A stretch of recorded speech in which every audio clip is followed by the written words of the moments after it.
What's going on, everybody? Thanks for tuning in to another episode of the California Underground Podcast. I'm your host, Phil. With me, as always, is my trusty co-host, the best and fastest researcher in the West, Camille.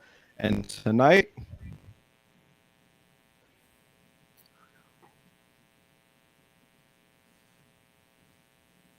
man, as guest podcast, we've never had this before. This is exciting.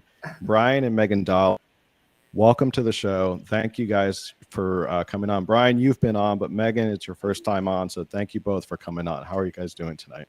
We're great. Thank you so much for having us. Yeah, we're really excited. Thank you. Yeah, absolutely. We were just right before we were about to hop on. I asked, is there anything you guys specifically?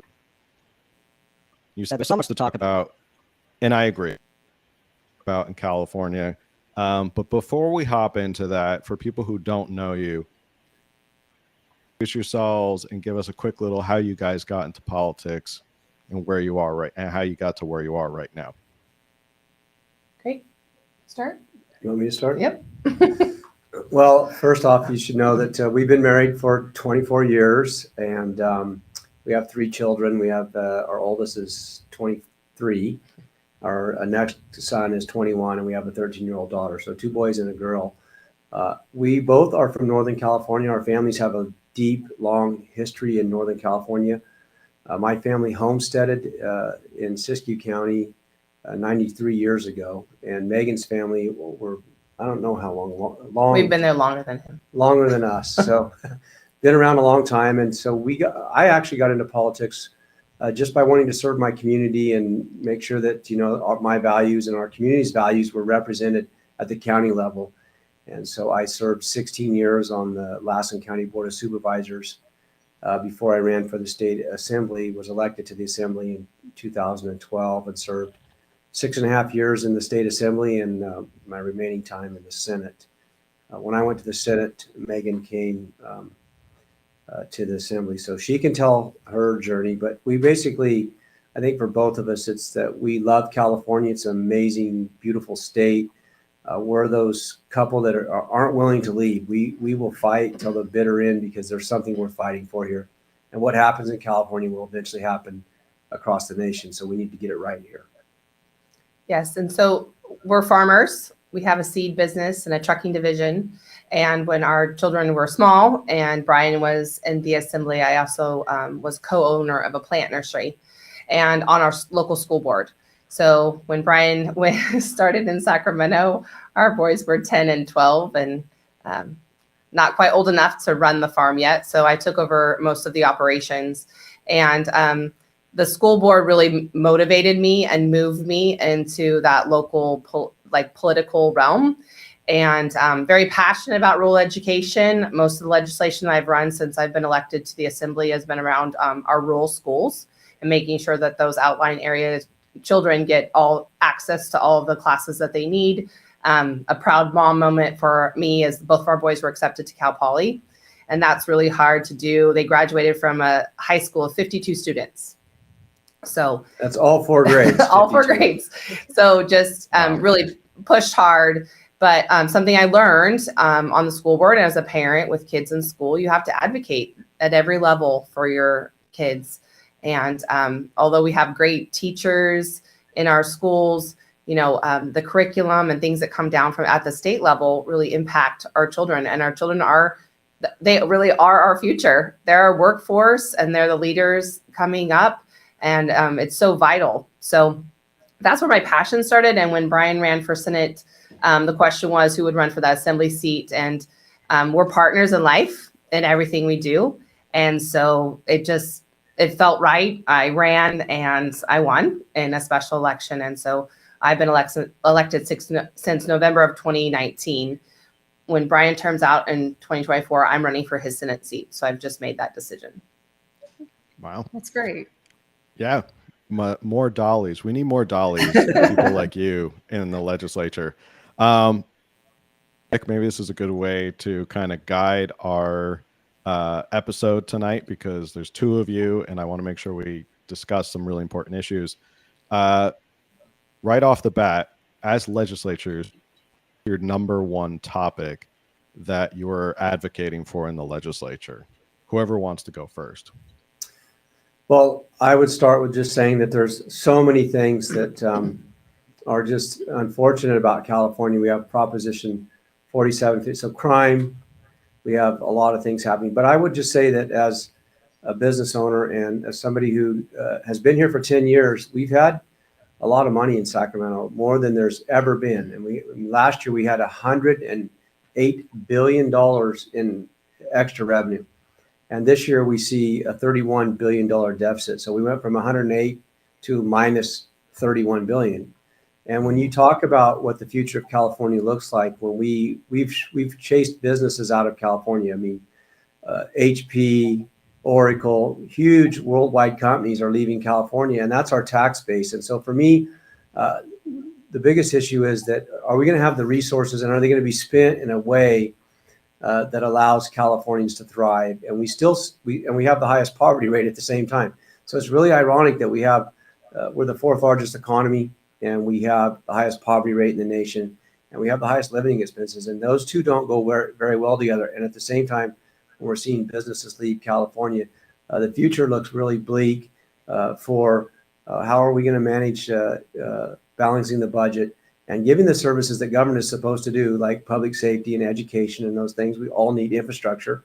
But if we don't if we don't keep businesses here, they're the ones that pay the bill, and we are pushing them out of California. So I think for me, overall, that's the biggest issue, and it affects every single California, no matter where your income's at, but it especially hurts the low income and people of color more than it does others. Yeah, and I think for in my office, and what we hear the most about is affordability. And from that, just how stems our housing crisis. You know, we're short 10,000 teachers right now. You know, we're short physicians and dentists and I hear a lot because of our rural communities, and it's very hard to recruit for every level of professional, people that we need. And so affordability, it comes back to housing, the cost of living experience, your electricity bill, the cost of gas. And so we spend a lot of time just educating our constituents and people that call into our office or send us emails. How did we get here? Why does everything cost so much? And so you spend and people are waking up. They're starting to understand that when your gas is high, they start to ask those questions. Where are the taxes? Well, shouldn't all the taxes that we're collecting on our gas fix our roads, but you're still driving through potholes? We're touting how proud we are that we're spending more money than we ever have on education, and we're still some of the lowest in the nation per pupil, more money than we've ever spent, and we're still, there's 100,000 students in California that haven't returned back to our schools. That's detrimental. And that isn't just to our school system, but like I said, education for me is a foundation for the future. So if you don't leave our public education with a solid education and be able to go into a trade or work for a business, what I hear consistently is I am short deputies. We're short everywhere. We're short. We don't have enough workforce. So if our education system is not solid and it's not turning out the workforce that we need for the future, we're in dire times. Senator, a clip that is, I would say, starting to go viral. So it was you on the floor. You had made this comment that actually I reacted audibly so loud that my wife thought something happened bad in the other room. She goes, "Honey, what?" And I looked at her and I said, "Can you believe this? You had stated that in California, when it comes to business expenses, California only allows $25,000. The federal is $1 million." And even she looked at me and just in shock because she works for a trucking company.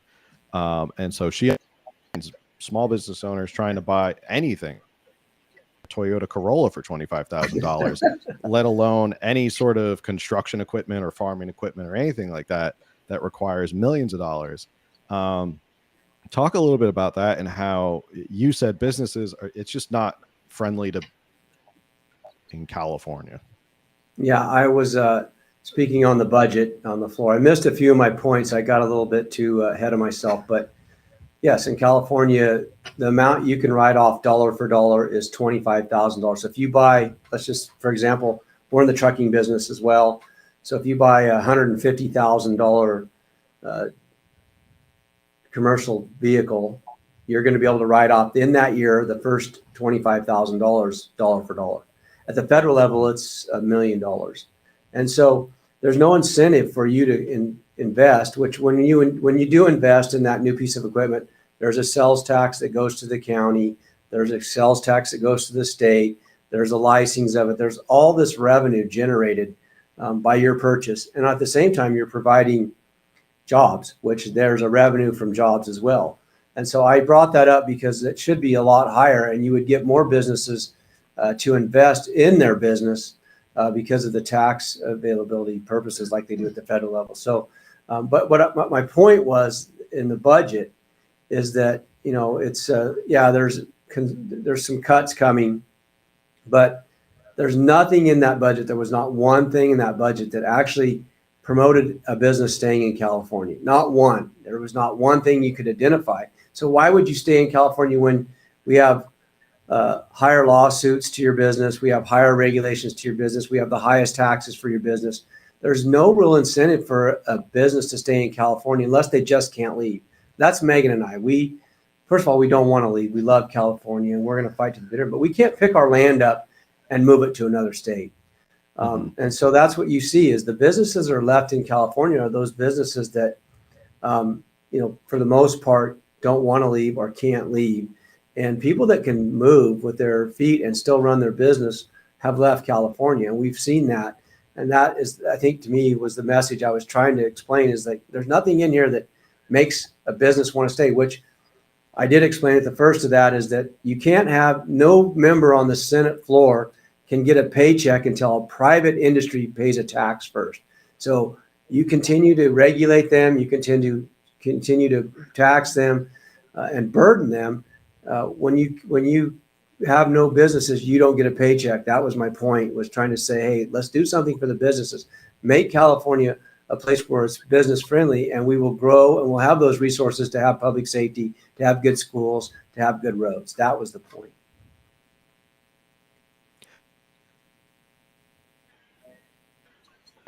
San Francisco, we've had a couple episodes on it recently. Is not enough of a warning sign to the legislature that, hey, this is what happens when you go down this road of totally not being business friendly. It feels like, oh, the Westfield Mall is closing, Nordstrom's is closing, you know, this business. It's just day after day is like, pretty soon it's going to be a ghost town in San Francisco, and London Breed's not doing anything about it. You would think that they'd take And say, boy, if we keep going overtax, we overregulate, the whole state's going to end up like San Francisco. Why do your Democrat colleagues not seem to realize that when it comes to the real world and the budget they're facing? Well, I think there's been a lot of warnings, right? Like you can visit, like San Francisco, a perfect example, just drive through the streets, right? Like the homelessness, the open drug use, you know, that is, it's coming to your community near you. That's what basically is going to happen. And so, but there's all these warnings, but you're right. It doesn't seem to make, to move them.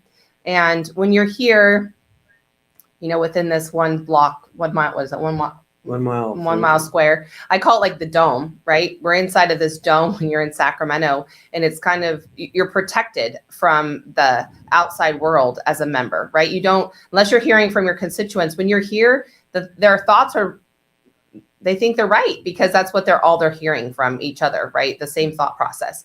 So, but we know it's coming. Our LAO, which is our Legislative Analysis Office, you know, they warn, they say that revenues are not going to come in.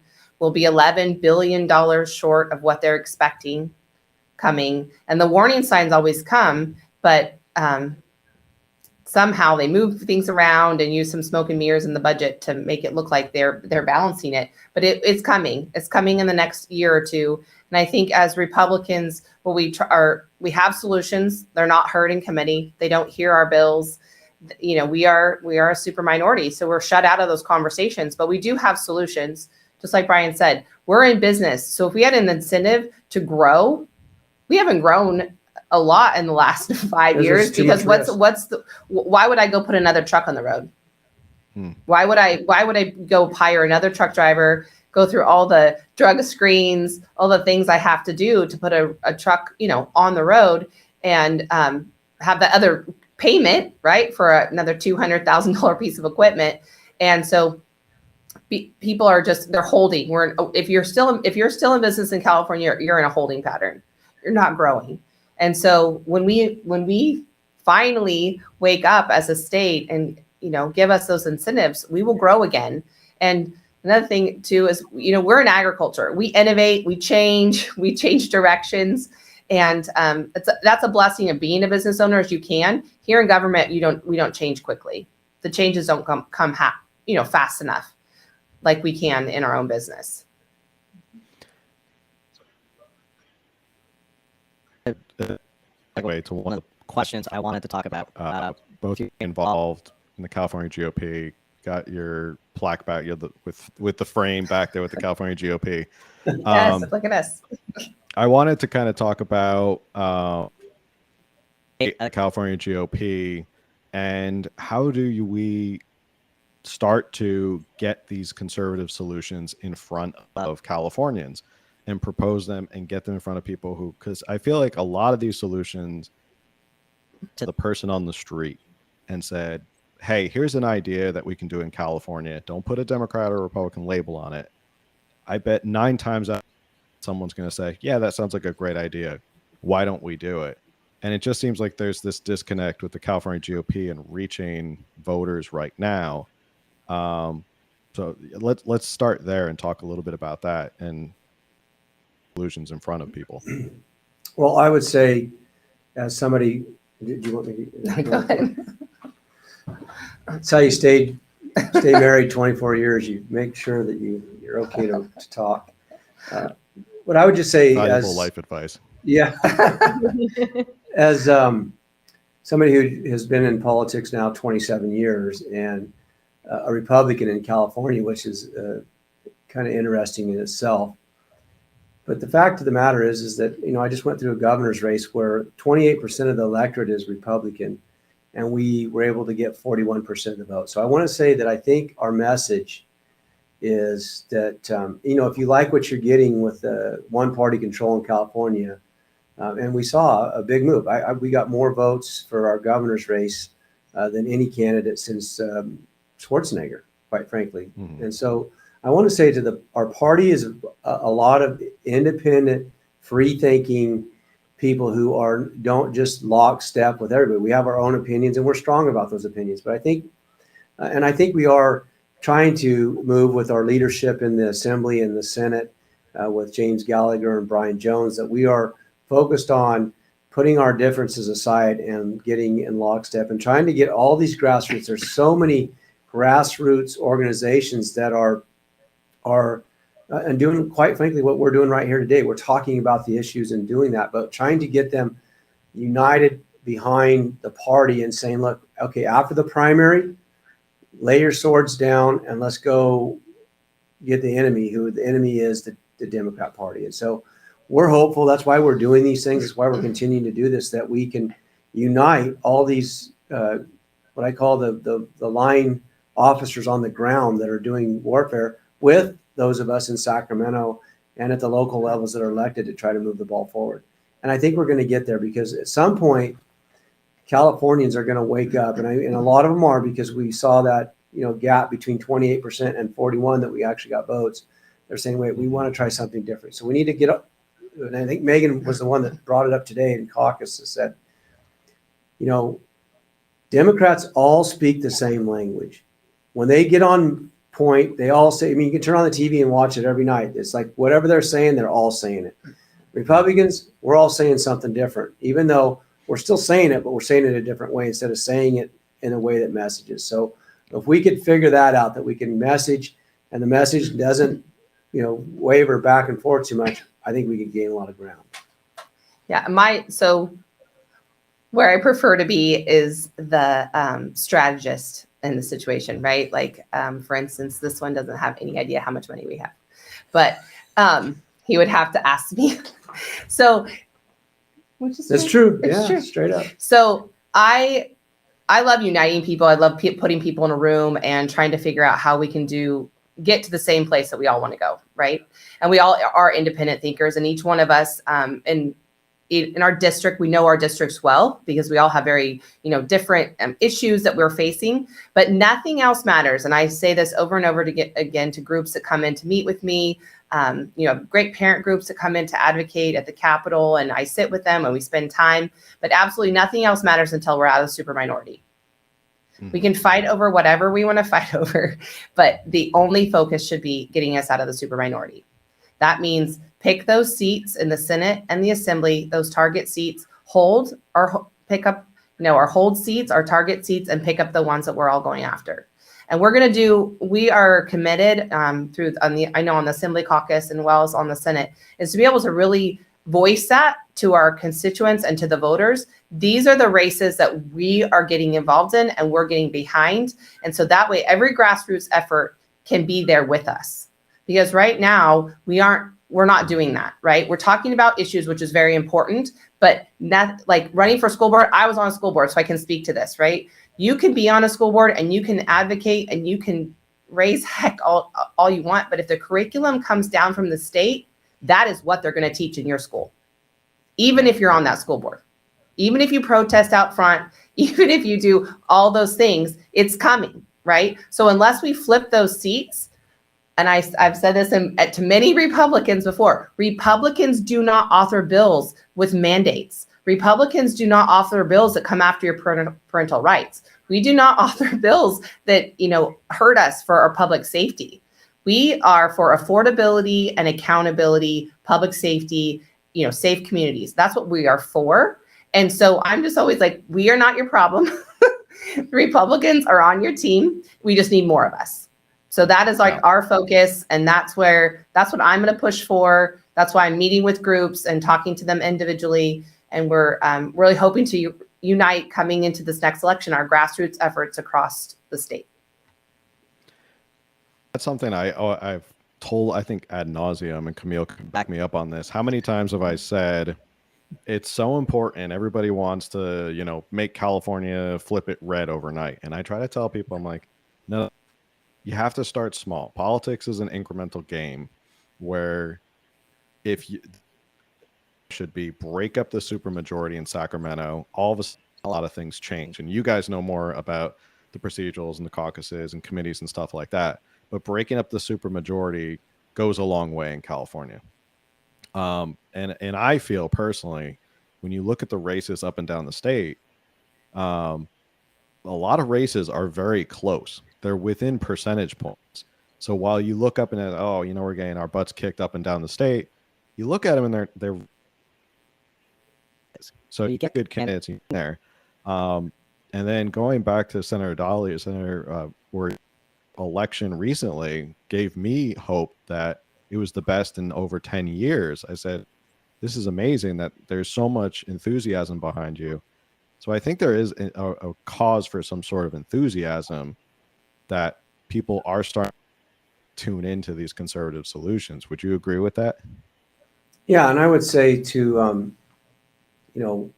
people who criticize the Republican Party that look, we don't have to reinvent the wheel. We don't have to have a movie star, or we don't have to have a radio talk show host save us. At the end of the day, there's a formula for politics. The people that show up take from the people who don't show up. That's it. Mm-hmm. And it's so simple that we can't seem to grasp how it works. But I will tell you, the Democrats understand. They show up. They're here all the time. And when I say who are they? The unions, the SEIU, the teachers union. They're here every day. They pile a lot of money in, and they advocate for the things that they want, and they get what they want. Quite frankly, they get what they want because they own the legislators because they're fearful of them. Nobody is fearful of a Republican in this building. Nobody. Except for another Republican that's going to run against a Republican. That's the only Republican that matters. But to be honest with you, if we had Californian Republicans dedicate their time and their resources the way the Democrats do, it would change this game. And because why does money matter in politics?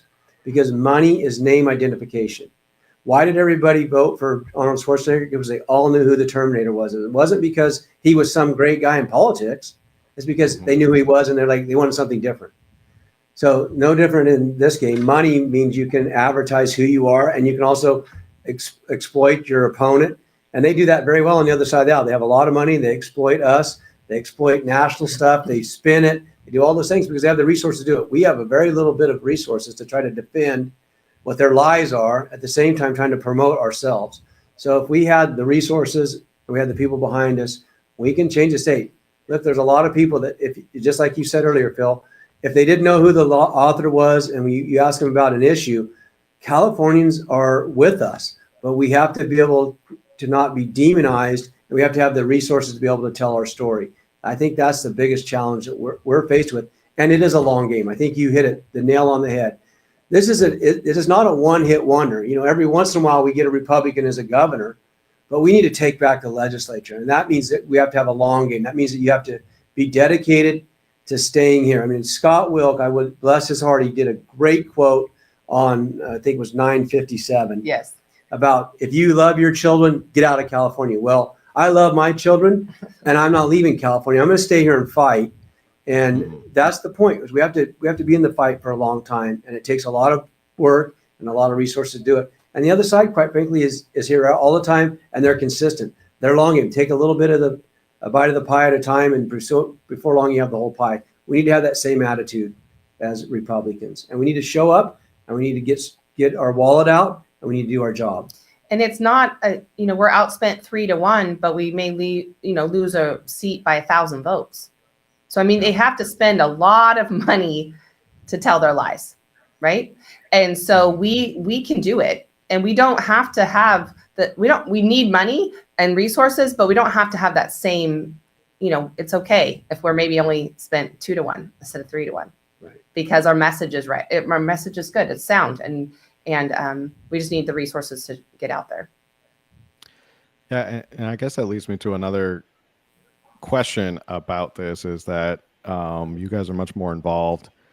The idea to me is that if you don't stop it here, this is something I say a lot, we're sort of on the front lines here in America. If you don't stop it here in California, you can guarantee it's going to end up in Texas, in Arizona, in Nevada, safe red states where you go, oh, I'm safe here in Texas. This will never come to me. It's going to get there eventually. So it has to be stopped here in California. And I scratch my head as to why there isn't more of a put or outside money or people to support California in pushing back so that it can be stopped here. And I understand a lot of money goes to congressional races because people, I have my own thoughts about people going to DC to save California, but that's a whole different episode. I just don't understand. Be more of an effort to say, look, we need to stop this here. Bills like the ones that are being passed where kids can be taken away for if they their gender, the state can just come in and take them away. We need to stop that at the state level and help. So why aren't we getting more help from the rest of the country or to kind of fight back a little bit more? Well, I would say, just coming off of the governor's race, that a lot of people have given up on California as far as the legislature goes. But I will tell you this: everything that affects our business and our children, the air we breathe, the kind of vehicle we're going to drive, what kind of road we're going to drive down, all is a California problem. It's not a federal issue. I mean, look, at the end of the day, the federal government, really doesn't. We get money from them, but at the end of the day, it's not the regulations to deal with our schools or our business. It's happening here in California. It's exactly why I didn't run for Congress. I ran for governor because the problems we have here in California. But I would say that I think a lot of Republicans, and you hear a lot of the attitude of like, well, I'm just going to leave California because I'm going to flee to somewhere. We see it. Florida is getting a lot of people. Texas is getting a lot of California, not just Republicans, but Democrats as well. So I think that we have to somehow craft the message that And I always say it: if you're leaving California, they're coming there next. Once they do. If you look at the legislation that was passed in California 10 years ago, it's being pushed at the federal level when the Democrats are in control. And so I think what we need to do here is we need to make a stand. I think California has been overreaching. The Democrats have been overreaching in California. It's catching up with them. When we have poor budget times, a lot of things will come out, the issues that we have that are troubling California. And I think we have an opportunity to catch our state and bring it back to us. That's again why I ran for governor. The guy at the top has a veto pen. You can do a lot as governor. Get all the appointments to every agency, which is huge in California. We have a lot of agencies that are doing their own rules and regulations without the oversight of the government, without the oversight of the legislature, and that's unfortunate. Yeah, well, we have friends in all over the country, right? Idaho and Texas, moved to Arizona, and now there's signs everywhere. Like, look, if you're from California, keep your ideas there. Like, you don't bring your ideas. You're welcome to come, but you cannot bring your ideas with you when you get here. So, we had friends that flew to Tennessee just to check it out to see what they were, going to do. And but we love California, and you're right. What happens in California will happen across the nation. I mean, if you're watching our current governor right now, I don't even want to say his name out loud, but he's doing national news, and he has a plan and he's laying it up. And so I strongly, I do not think our nation is ready for that. I don't think our nation wants our current governor as their president, but that's something that we talked about a lot on the campaign trail during the governor's race, is like, this is what's coming.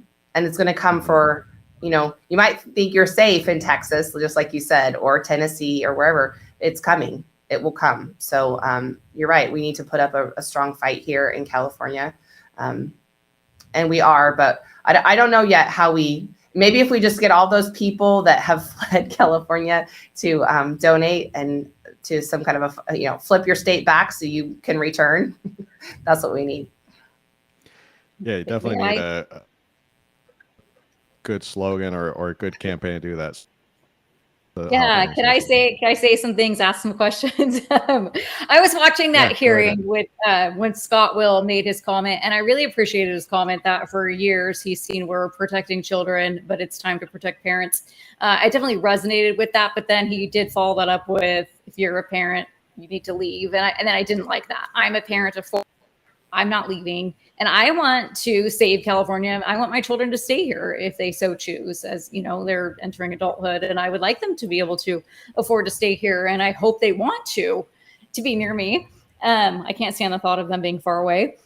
But one thing, and like you mentioned, we don't need movie stars and radio talk show hosts, but I do feel like people are very uninspired. I know for me personally, getting involved in politics the last few years, I've certainly met several politicians, candidates, now gotten to know some. You guys, I truly still appreciate you. I've gotten to know you guys a little bit personally, and I've gotten to know other politicians personally, and I'm very disenchanted by them, but I really appreciate the work that you guys are doing. So I want to say that I still respect you guys. Like, there's so many before where I'm like, no, staying far away from that one, but I don't feel that way about you guys. But I think twofold. I think a lot of people feel like it's hard to run. It is hard to run. I've never run, but from talking to people, it's hard to run, and they're giving up a lot of their life to run. But then voters are so uninspired. Like, we haven't had many inspiring politicians that are really getting people out to register to vote or even vote in general. And I would like to hear your thoughts on that. Well, I think I would, speaking from a Republican side, right? Like, if you watch people in our life, if we've talked to them through the years, like, what would you run? Would you want? No, they've watched us, right? They've watched. Thankfully, our children are good, and we've all survived, and they're thriving. But you can watch other families. I mean, you can watch it on the national level, on any level, right? Like, once you get into politics, this is an ugly sport. This isn't for everyone. Right. And some people, really good people, will never run for office, who have great ideas, who are inspiring, who run a bit they're perfect on paper, but they're not going to enter into this world because they're not going to put their family on their line. They're not going to put their business on the line.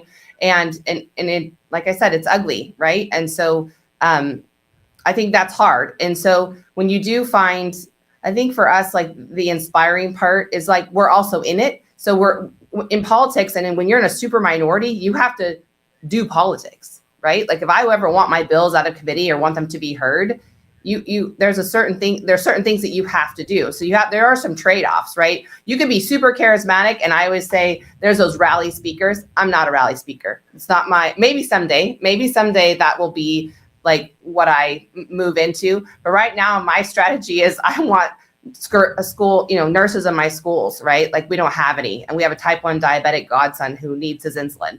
I mean, we have, I just chip away at those things that I'm really passionate about, but I have to do it in such a way in a super minority that I'm not going to get up on the floor and yell at people and tell them, they're all going to hell or whatever. So I have to do it in such a way to get things done. So right now, my lens for me in this role is to get things done for my constituents.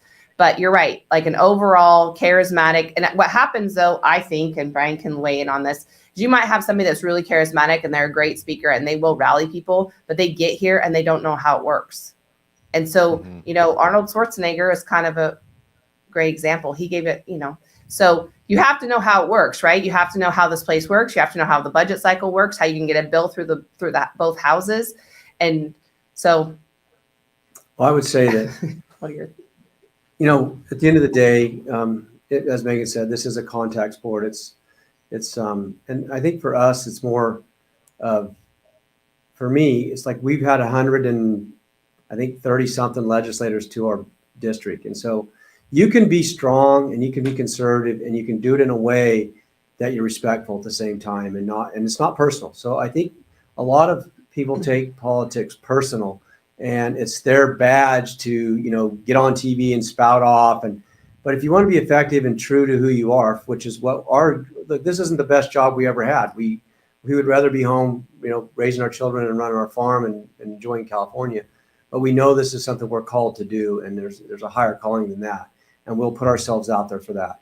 And so for me, it's the ability to be able to say what you need to say in a way, just like I do. I mean, on the Senate floor and on the Assembly floor, and I still have friends across the aisle that I totally disagree with on almost everything, but there's something in there that I can find that we can work together on. And that's been my attitude all along in politics, because, you can be loud and you can get all the likes you want and you can get all the Instagram stuff you want. But at the end of the day, you're here to represent, in my case, 1,300,000 people is what I represent today. It's a lot of people that want to know they can pick the phone up and I will work on their issue. And so we can do that. And I can always say, do you want to be right? Do you want to be right? Or do you want to win? Which one? Because you can win by just being that person that is very good at media and politics. Or do you want to really, because if you win, you can be right. That's why I say you want to be right or you want to win. So I hope I didn't confuse you there. But my goal is that I want to win the race that I'm in so that I can then be right. Because when you have the power to be able to actually put a bill forward and actually help somebody, it's awesome. But you can't do that if your just number one goal is to climb to the next spot and get elected, because that's easy to do. That's all you have to do is say the things that your constituents want to hear and go to the backyard barbecues and be there. You will win. But at the end of the day, if you really want to do something big for California and hard, you have to get in the trenches and you have to work hard to get it done. I think that's where Megan and I come from. We don't want to leave. We're willing to put the hard work in, but we're not somebody who is going to just throw the bomb and try to get a bunch of people to follow us on social media. We want to do what's right. We will point out the faults with the legislation in a respectful manner and be courteous about it at the same time. And respect. Recently, the point that you can be conservative and strong and stand by. Recently, I think was it last week or just recently, Republicans walked out on the Sisters of Perpetual Indulgence, the honoring ceremony. And I think I actually Republicans for it. And I said, it's great that they said something and represented my feelings about it. I'm a Catholic, and I have my own personal feelings. Camille knows I've been ranting about the Sisters of Perpetual Indulgence for the 3 podcast episodes. And I think like there's a good way to be strong, and Especially that photo of Bill Sellier with the any bigotry is religious. Any bigotry against one religion is bigotry against all of us. Right. I thought that was great, and I think that's a great message where you kind of stepped aside and differentiated yourself from the Democrats and said, we're going to stand for these social issues and represent millions of Californians who stand behind you. Do you see that going forward as a good strategy for Republicans leaning into social issues and kind of being bold on stuff like that? Yeah, so that's my caucus, and I was part of the group that did very respectfully get up off of the floor and go outside. There was a prayer vigil that was happening outside. So I think for me, we did all the right things. We asked for the passes off the floor, because when we're on the floor, we can't just walk off. You have to be given permission to leave the floor. So our floor leader asked for the passes for the members that wanted to leave.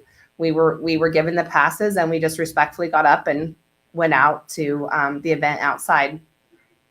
And for me, it was, there are members of our caucus that are Catholic. We're Christian, not Catholic, but it was just too much. At some point, there's just always those lines that you reach, and it's just too much. And so I think what was hard after that is we were respectful in like the way we stood up, I guess. And there was pushback, of course, because we did that. And there was a few members of our caucus that had some, issues afterwards. But in the end, for me, I slept well. I'm peaceful about it because we're allowed to have core values, right? This is California for all. We're supposed to be inclusive, and everyone should be able to feel the way they feel, believe what they want to believe. And ultimately, your core values should guide, everything you do in life. And so I think it was a couple months ago, we had a resolution on the floor to recognize the Tennessee Five, because I don't know if you saw that, but because of, I use the word storm the Capitol, but they did in Tennessee, right? And they're in our situation. They're in a super minority there. The Democrats are. So on the floor, the Democrats of California recognize them for their bravery, for their standing up, for their, going in with bullhorns and doing. So I think our leader, James Gallagher, did a great job that day and said, look, we hope that we would have that same respect because you're speaking to us who are also in the super minority here. So if we show up with bullhorns and we show up, shouldn't we be also receive that same recognition, right, for doing that? So fast forward, less than 2 months later, we respectfully walk off the floor and there's pushback. So, the hypocrisy here is pretty thick sometimes. I would say, so on the Senate side, we had the same celebration, I should say. And so we wrote a letter, originally we wrote a letter asking them, saying we oppose it, we oppose it. And so in the Senate, we don't have to ask permission to anybody. We can do whatever we want. We can leave the floor whenever we want. We don't have to consult with anybody. And so for me, though, I actually stayed on the floor. I take a little different take than there was some members, 2 of our caucus that actually left and left the floor. But for me, I represent 1.3 million people. I worked my ass off to get on that floor, and by golly, I'm not going to let some sisters of perpetual indulgence take my spot on the floor. Right, I have a right, and I have a whole bunch of people that voted for me to be on that floor. Now, I didn't clap and stand up and do all that, but I'm going to take my seat on the floor, and you're not going to push me off the floor. I have a 1.3 million people I represent that expect me to be on that floor. So I look at it maybe a little bit different, but we did push back. We wrote the letter and said, hey, we don't want these. We think this is hate. This is hate, the way they're going about it against the Catholic Church. And we're Christians, but we stand with all religions, whether you're Muslim, whether you're Jewish, whether you're Catholic, whether you're whatever. We have a fundamental right in America to freedom of speech and freedom of religion, and we respect that totally. Okay, and the one thing is, hate speech is something they're doing. I mean, it's straight up. They are mocking Christ and the Catholic Church, and we don't stand for that. Period. So my question is personal, so feel free to just be like, nope. But since he said that, I am so curious. You guys are two different people. I know you're on the same side, same beliefs, but you're still two different people with independent thoughts. Do you ever bring your work home and argue about it? Feel free to disregard. I just am dying to know. Oh yeah. So we Look at her. She can't oh, wait. like, oh, I can't wait to talk to this. So we, when I first got elected, we didn't really talk a lot. We had, I think it was like, I would say it was like kind of like our transition period, right? Our boys were just starting college. So we had a lot to talk about with children and business and everything. So now everything's kind of settled in. We do talk, I mean, at 8 o'clock in the morning, I'll say, why did you vote against that? Like you should not have that. I mean, we'll be getting ready in the morning, right? I'm like, did you really read that bill? Because you should not have voted for that. And he's like, well, it didn't look like that when it was on my side. We have these little back and forth because bills do have amendments and things come through. But there was an issue, was it last year in the budget? He told me that there was a budget ask that I was. Make sure you say this right. I know. So there was a budget ask that I was prepared to make for one of my counties. And Brian said, I don't know why you're doing that. Like, you're going to use up your political capital on that. And he was like, you're never going to get it anyway. Huh. So telling me that I'm not going to get something done is probably a great way to motivate me. So I did get that in the budget. And so, but we actually had a pretty good argument over it, actually, because I was like, what? No, you're not going to tell me to not do that. So, but he's the loud one. I just wait until he calms down, and then I tell him, well, you're wrong. So now go fix it. I will 100% agree with her. We really do.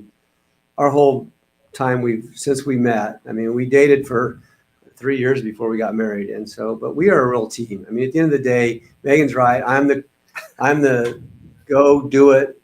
Don't really think about it a lot. Just get it done. And she's the one that comes behind the scenes and really organizes me and keeps me focused and grounded. And we make a great team. But we do, I think it was like I think it was like 10 times we voted opposite on bills. And we do talk about it. We have 3 children who are amazing. We don't always agree on how we should raise them, but one thing we're committed to each other. We're committed to our family. We're committed to our community. And, we can agree to disagree and still have the same goals. And so you're right. It is sometimes fascinating at home when we talk about, and we just have different opinions, which is healthy. I think we're not the same always, and that's good. What our oldest said to me one day, it was pretty funny because Brian had told him that he could spend a certain amount of money at an auction that was coming up.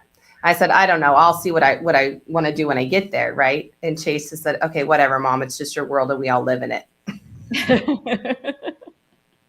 I'm like, okay. Because you guys both work, I was going to ask if you guys work together. We try to as much as we can because it actually saves the state money, but it's really kind of interesting. Well, the fact is our daughter is in school here in Sacramento, and so I try to get home or to the district as much as I can. And so Megan usually stays behind and waits for Rosalind because she has the Friday that we get out on Thursday afternoon in session, and then we go to the district or home. So I try to work my way through the district home. We try to as much as we can because it saves money for the state, but there's obviously we have a lot of different areas that we go, so not always. So we got about 10 minutes left before we wrap for the hour. Right? We still got 10 minutes? I want to make sure. Nope, Yeah, we're of good. course. Okay, excellent. I just want to kind of Idea of conservative solutions, and there's so many things we can touch upon. on. Senator, you came on and you eloquently described a whole bunch of solutions. I guess what's one conservative solution that you see in your mind that maybe You pull your hair out and go, this would fix California if we just implemented this conservative solution. And we need to do it like yesterday. What's something that you would, to listeners, to kind of explain that? Well, I think that there's many, but it's hard to really narrow it down. But I think at the end of the day, it's like you can't expect. There's consequences for what we do. I think that's whether it's we put money in for infrastructure and it never gets spent on infrastructure. Whether we put, we try to do something. If we don't enforce public safety laws, you're going to have a lot of people breaking the law. I mean, you can steal $950 worth of merchandise and it's a misdemeanor. You can rape an unconscious woman and it's not a felony. So for me, there's a lot of just common sense things that there has to be a deterrent, or there has to be you have to have result. And we in California, really, if you look back at the 100 and just last year, and every year it's the same. We spend billions and billions of taxpayers' dollars and we get zero results. We spend a lot on education and our students don't have better test scores. We spend a lot on infrastructure. We have paid the highest gas tax in the nation and our roads are the worst. I mean, I can go down the list. So for me, it's like, what does it take? What is that thing that will make somebody go, you know what, this isn't working for me. I actually want a result. And that is the craziest thing to me about government is it's not what you do, it's what you say you do. I mean, if there's, and it's not just, the governor, it's all across the board when it comes to legislators who promote all these things, but really never get it done. And I think that's unfortunate. And we could go into the EDD with the $30 billion that was ripped off from Californian businesses. We're having to pay back. I mean, just down the line. So that to me is a fascinating, unbelievable thing that's happening every day here in the state capitol. But there's no blowback, or there's no like, oh my gosh, this is just, I can't take it anymore. And from the other side of the electorate.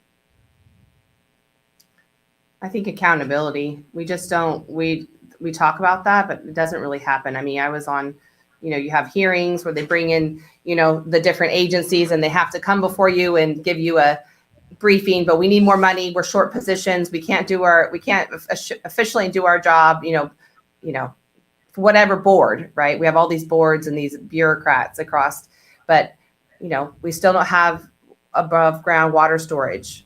And they're looking to pass and put a new bond on the ballot because after this flooding and all the water, like we should be doing more for water structure, infrastructure.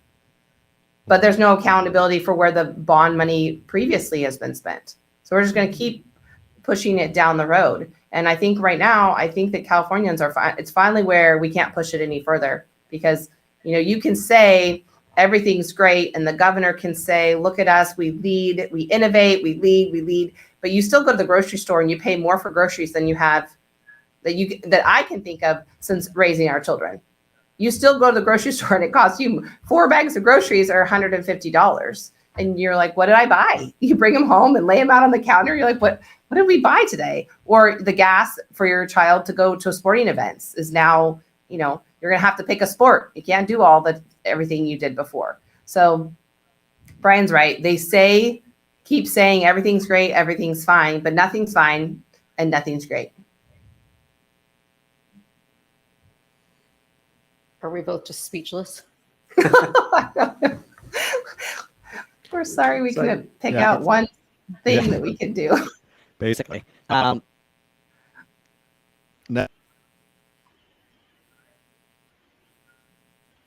Talked about this idea of, California brags it's the tech center. well, it's the Silicon Valley and all that. Yet A government that is trans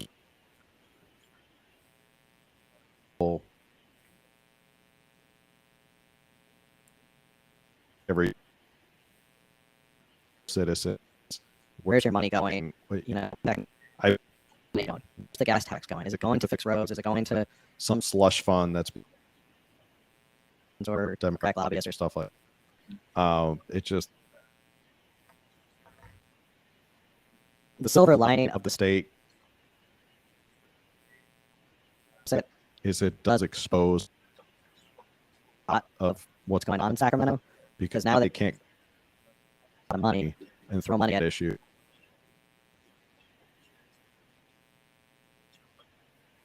They have to make the tough choices of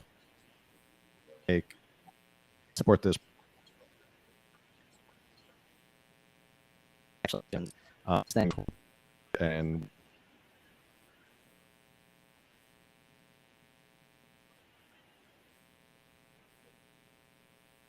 personally,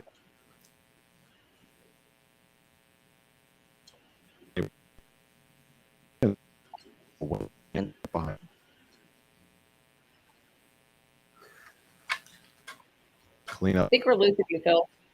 and figure out where the heck call our. Right. Yeah. Oh, we did lose him. Did you guys catch any of that? Some of that?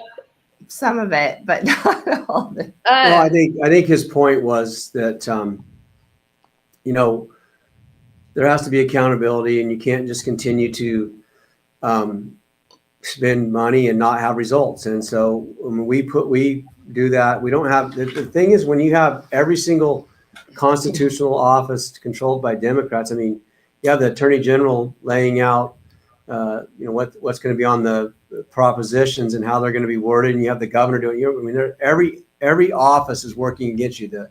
The you know, controller is supposed to be out auditing and checking things out, and you know, if they're all from the same office, they never get audited. And so there is real opportunity for, I'm not going to say just 100% fraud, but I would say that there's opportunity to hide things in a way that aren't daylighted out if you have, you know, other parties involved to look at it. So I think that's the most unfortunate thing.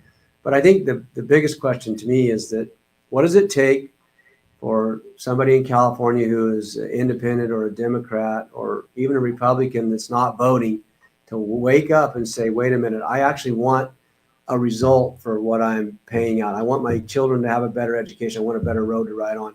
I don't want to pay the highest gas tax and the highest energy costs and the power go out every summer. And I don't want to see my forest burn down when we're supposed to be leading the way with global warming and we're showing the world how we're going to do it. I think that's where we are daylighting that out and say, like, look, you can spend all the money, you can say I mean, Governor Newsom talks so much about homelessness, and then on Sean Hannity, he said, you know, we've really failed. After he spent $20 billion, he said failure, and everybody just gives him a pass. Well, you know, failure is not an option right now. You spend a lot of taxpayer money that could go to education or could go to other things. And so that, to me, I think is the biggest hypocrisy in our state. Did we get Phil back? Yeah, he's there, but it looks frozen. Shoot. Well, since we only have a few minutes left, can we ask, what are your future plans? I know, Megan, at the beginning, you mentioned you're going to run in 2024 for his seat. Yes, for the Senate. And Brian, what can we expect from you? Well, as you know, I love California, and I have I don't have a plan yet. I'm waiting on, you know, the Holy Spirit to give me a move of where I'm going. I don't know. I usually pray about things a lot before I do them. And so I'm waiting to see where I'm going. I will be involved in trying to work with everybody that has the same values I have so far, but I don't have a office. I do have a office. I do have the lieutenant governor's account open. I'm not running for lieutenant governor. It's ability for me to be able to raise money into that account and help help Megan and other legislators that are trying to get elected.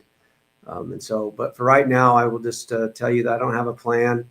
And the one thing about it is I don't have to have a plan. I have a business and an awesome family to go to. And we always do that. I'm not a legislator that my purpose in life was to be a legislator. My purpose in life was to be a husband, a father, and a business owner and take care of my community. And I'll continue to do that. Awesome. Since Phil is gone, I can't end this yet. Do you mind real quick? Because it's sad how many issues have arisen since then. But a few months ago, we were all talking about water infrastructure. Oh, and here he is. Phil, we lost you. Yeah. You're really underground, Phil. I'm so underground that I lose I heard the whole conversation about future plans, and I was like, oh, I can't. Can we expect? Although I should let Megan elaborate on that, because she governor? mentioned at the beginning. No. What was that? Senator, are we going to see another governor run? Best in 10 years. So there is momentum to build upon there. Well, I am continuing to network and try to work on ways to get more people involved, because at the end of the day, as Camille knows, who worked alongside me, and thank you for that, Camille, it was awesome to get to know you and so many wonderful people in California that, but at the end of the day, we really need we need to have an army of donors and an army of people to get the job done. So we're not ever giving up on California. We're not gonna be like Senator Wilk. We're not leaving. We're staying. We love Scott. I love Scott. I tease him all the time. He's like, I'm out of here. He's like, but I don't know what the future holds at this point right now. We're not closing any doors. We're not opening any right now. We're just going to continue to be doing what we do, and that's loving California, working with people we love, and daylighting out the things that we think are not great about California. So I'll put you down for a May. That's a good spot. What's happening? It was a pencil. He can erase it. We're not having any breaking news on California Underground tonight. Shucks. Not tonight. All right. Well, I want to thank you guys for coming on. This was an amazing conversation. Having both on. Doors always open if you guys want to come back on, discuss more stuff. I tried to pin you guys down on solutions and stuff. There's probably so much more we can talk about in terms of every issue and topic. So let's have you guys back on again. We can talk more about. So I don't know, do you guys have any final thoughts before we sign off for the night? Well, we just want to thank you for giving us the opportunity to share our vision of California and who we are and what we do. We won't change. We will guarantee you that. We will continue to fight the good fight. And we love California. And we thank you for what you're doing as far as just, bringing people together. And I think that's very important. And I know that we need more of that, and we need to share our vision and get more people engaged. So we appreciate what you do as well. And we're honored to be on your program. And absolutely. Yes. Thank you for the opportunity. It's always good to talk about ideas and solutions. And just basically, I think one of the big things we learned from the governor's race is just meeting with different groups of people and really sharing your heart for California and for solutions. So thank you for this opportunity and the platform. Oh my gosh, is he gone again? As I said, whenever you guys want to come back on. So yeah, did I get see with this, Phil. Darn. I'm gonna finish it up real quick. Internet connection. Thank you everyone for tuning in. Make sure you go follow both Senator and Assemblywoman Dahle on Instagram, although they're not trying to be Instagram famous. I can subscribe, review, share this episode with everybody who you know. And with that, we'll say good night. Good night, everybody. Thank you.